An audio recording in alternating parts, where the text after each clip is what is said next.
Welcome back to our channel. We're reading The Brothers Karamazov by Fyodor Dostoevsky. Book 3, Chapter 3. The Confession of a Passionate Heart in Verse. Alosha remained for some time irresolute after hearing the command his father shouted to him from the carriage. But in spite of his uneasiness he did not stand still. That was not his way. He went at once to the kitchen to find out what his father had been doing above. Then he set off, trusting that on the way he would find some answer to the doubt tormenting him. I hasten to add that his father's shouts commanding him to return home with his mattress and pillow did not frighten him in the least. He understood perfectly that those peremptory shouts were merely a flourish to produce an effect. In the same way, a tradesman in our town who was celebrating his name day with a party of friends, getting angry at being refused more vodka, smashed up his own crockery and furniture and tore his own and his wife's clothes, and finally broke his windows, all for the sake of effect. Next day, of course, when he was sober, he regretted the broken cups and saucers. Alosha knew that his father would let him go back to the monastery next day, possibly even that evening. Moreover, he was fully persuaded that his father might hurt anyone else, but would not hurt him. Alosha was certain that no one in the whole world ever would want to hurt him, and what is more, he knew that no one could hurt him. This was for him an axiom assumed once for all without question, and he went his way without hesitation, relying on it. But at that moment an anxiety of a different sort disturbed him, and worried him the more because he could not formulate it. It was the fear of a woman, of Katerina Ivanovna, who had so urgently entreated him in the note handed to him by Madame Hohlakov to come and see her about something. This request and the necessity of going had at once aroused an uneasy feeling in his heart, and this feeling had grown more and more painful all the morning, in spite of the scenes at the Hermitage and at the Father Superior's. He was not uneasy because he did not know what she would speak of and what he must answer. And he was not afraid of her simply as a woman. Though he knew little of women, he spent his life from early childhood till he entered the monastery entirely with women. He was afraid of that woman, Katerina Ivanovna. He had been afraid of her from the first time he saw her. He had only seen her 2 or 3 times and had only chanced to say a few words to her. He thought of her as a beautiful, proud, imperious girl. It was not her beauty which troubled him, but something else. And the vagueness of his apprehension increased the apprehension itself. The girl's aims were of the noblest, he knew that. She was trying to save his brother Dmitri simply through generosity, though he had already behaved badly to her. And although Alyosha recognized and did justice to all these fine and generous sentiments, a shiver began to run down his back as soon as he drew near her house. He reflected that he would not find Ivan, who was so intimate a friend, with her, for Ivan was certainly now with his father. Dmitri he was even more certain not to find there, and he had a foreboding of the reason. And so his conversation would be with her alone.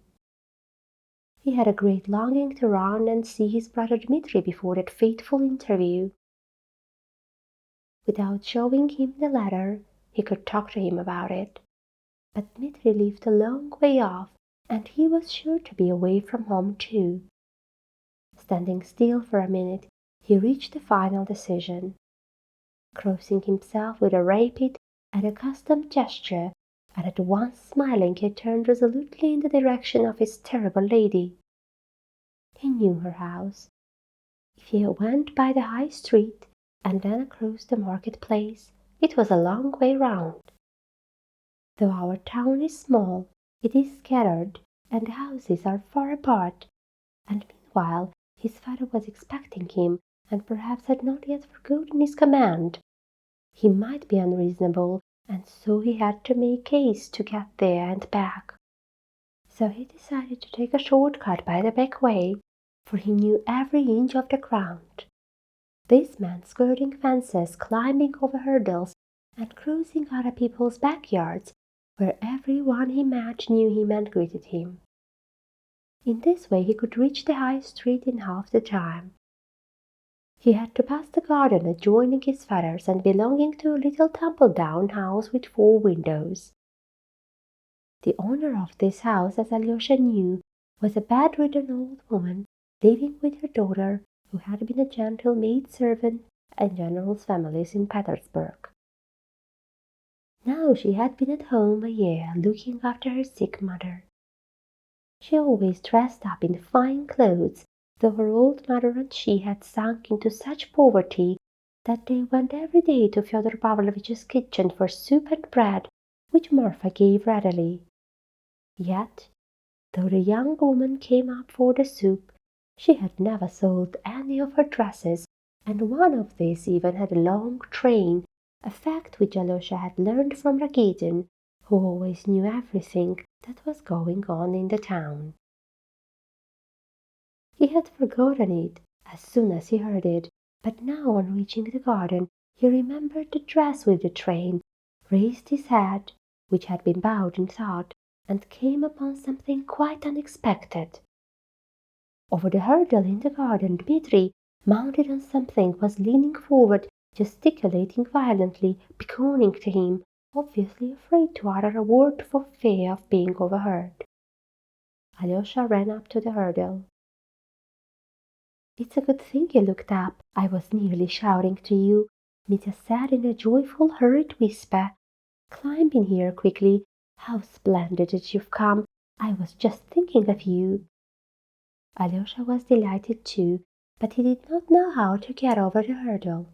Mitya put his powerful hand under his elbow to help him jump. Tucking up his cassock, Alyosha leapt over the hurdle with the agility of a bare-legged street urchin. "Well done, now come along," said Mitya in an enthusiastic whisper. "Where?" whispered Alyosha, looking about him and finding himself in a deserted garden with no one near but themselves. The garden was small, but the house was at least 50 paces away. "There's no one here. Why do you whisper?" asked Alyosha. "Why do I whisper? Do you take it?" cried Dmitri at the top of his voice. "You see what silly tricks nature plays one. I am here in secret and on the watch. I'll explain later on, but knowing it's a secret I began whispering like a fool when there's no need. Let us go. Over there. Till then be quiet. I want to kiss you." Glory to God in the world, glory to God in me. I was just repeating that, sitting here before you came. The garden was about 3 acres in extent and planted with trees only along the fence at the 4 sides. There were apple trees, maples, limes, and birch trees. The middle of the garden was an empty grass space from which several hundredweight of hay was carried in the summer. The garden was let out for a few rubles for the summer. There were also plantations of raspberries and currants and gooseberries laid out along the sides. A kitchen garden had been planted lately near the house. Dmitri led his brother to the most secluded corner of the garden. There, in a thicket of lime trees and old bushes of black currant, elder, snowball tree, and lilac, there stood a tumble-down green summer house, blackened with age. Its walls were of latest work, but there was still a roof which could give shelter. God knows when this summer house was built. There was a tradition that it had been put up for some 50 years before by a retired colonel called von Schmidt, who owned the house at that time. It was all in decay. The floor was rotting, the planks were loose, the woodwork smelled musty. In the summer house there was a green wooden table fixed in the ground, and round it were some green benches upon which it was still possible to sit. Alosha had at once observed his brother's accelerated condition, and on entering the arbour he saw half a bottle of brandy and a wine-glass on the table. "That's brandy," Mitya laughed. "I see your look. He's drinking again. Distrust the apparition. Distrust the worthless lying crowd and lay aside thy doubts." "I'm not drinking, I'm only indulging, as that pig your Rakitin says. He'll be a civil councillor one day, but he'll always talk about indulging. Sit down. I could take you in my arms, Alosha, and press you to my bosom till I crush you, for in the whole world, in reality, can you take it in? I love no one but you." He uttered the last words in a sort of exultation. "No one but you, and one jade I have fallen in love with, to my ruin." "But being in love doesn't mean loving. You may be in love with a woman and yet hate her. Remember that. I can talk about it gaily still. Sit down here by the table, and I'll sit beside you and look at you, and go on talking. You shall keep quiet, and I'll go on talking, for the time has come. But on reflection, I'd better speak quietly, for here, you can never tell what ears are listening. I will explain everything, as they say, the story will be continued. Why have I been longing for you? Why have I been thirsting for you all these days, and just now? It's 5 days since I've cast anchor here. Because it's only to you I can tell everything, because I must, because I need you, because tomorrow I shall fly from the clouds, because tomorrow life is ending and beginning. Have you ever dreamt of falling down a precipice into a pit? That's just how I'm falling, but not in a dream, and I am not afraid, and don't you be afraid. At least I am afraid, but I enjoy it. It's not enjoyment, though, but ecstasy. Damn it all, whatever it is, a strong spirit, a weak spirit, a womanish spirit, whatever it is. Let us praise nature. You see what sunshine, how clear the sky is. The leaves are all green, it's still summer, 4 o'clock in the afternoon, and the stillness. Where were you going? I was going to the father's, but I meant to go to Katerina Ivanovna's first. To her and to father. Oh, what a coincidence!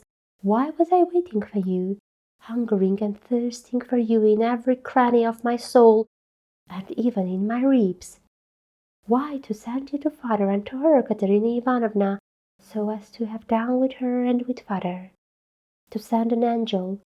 I might have sent anyone, but I wanted to send an angel, and here you are on your way to see father and her.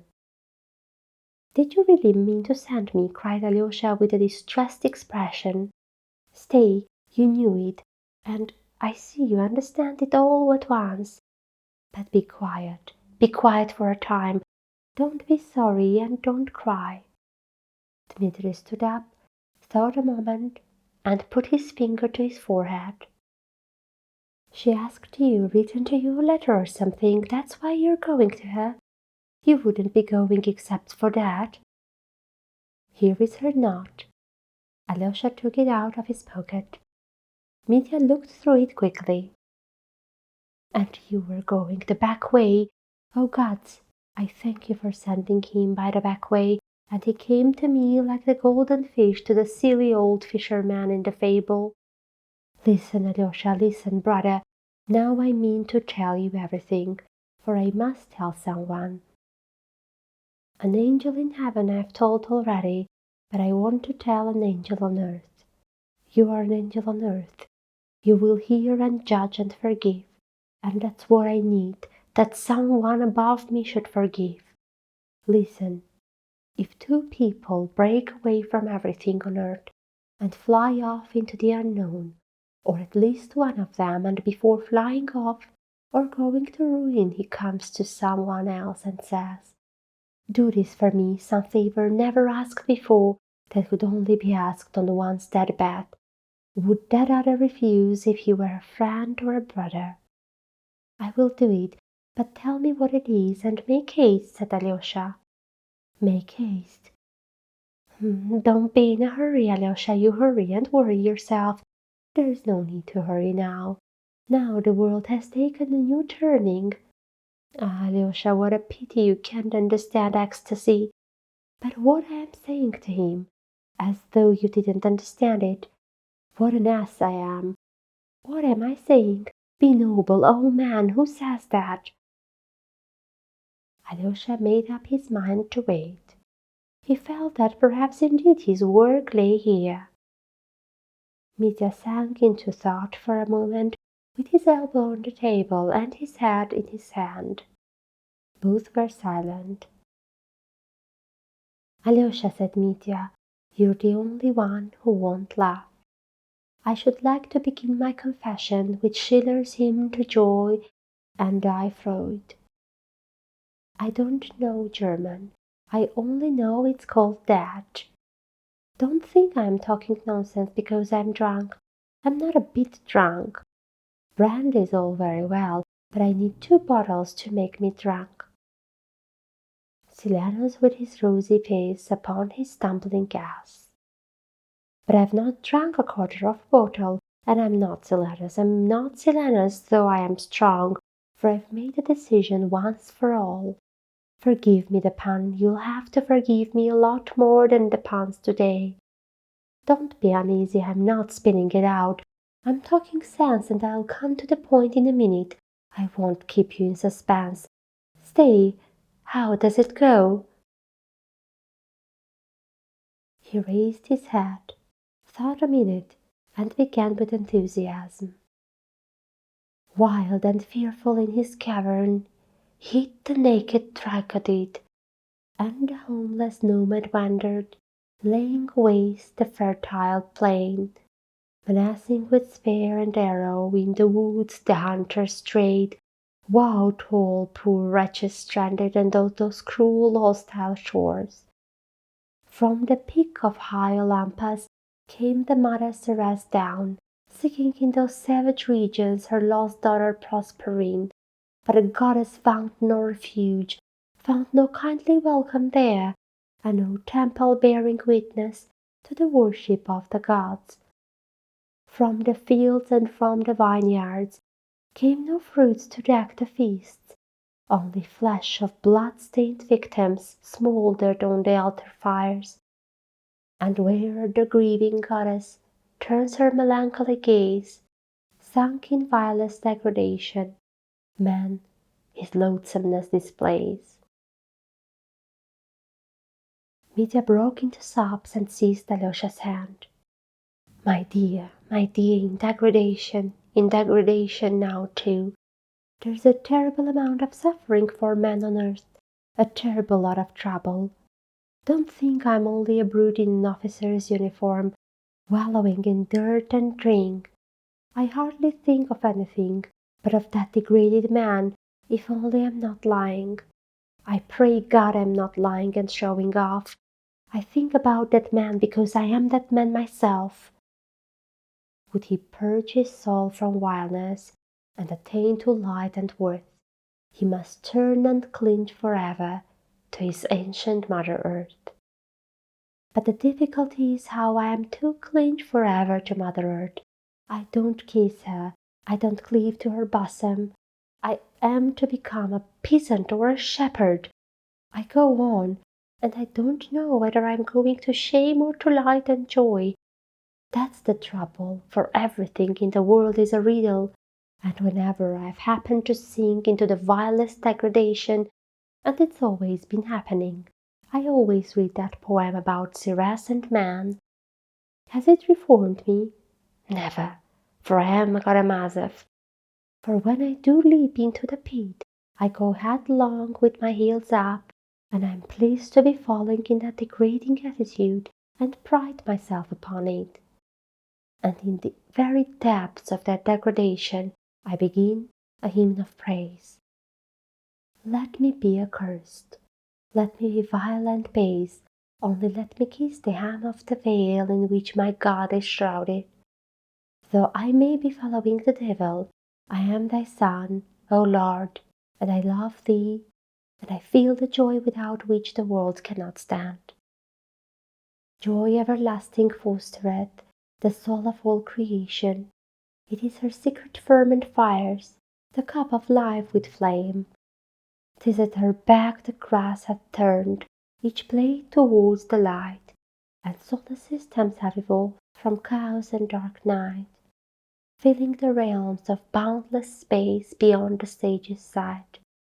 At boundless nature's kindly breast all things that breathe drink joy, and birds and beasts and creeping things all follow where she leads. Her gifts to man are friends in need, the red, the foaming mast, the angels, vision of God's throne, to insect sensual lust. But enough poetry, I am in tears, let me cry. It may be foolishness that every one would laugh at, but you won't laugh. Your eyes are shining too. Enough poetry. I want to tell you now about the insect to whom God gave sensual lust. To insect sensual lust.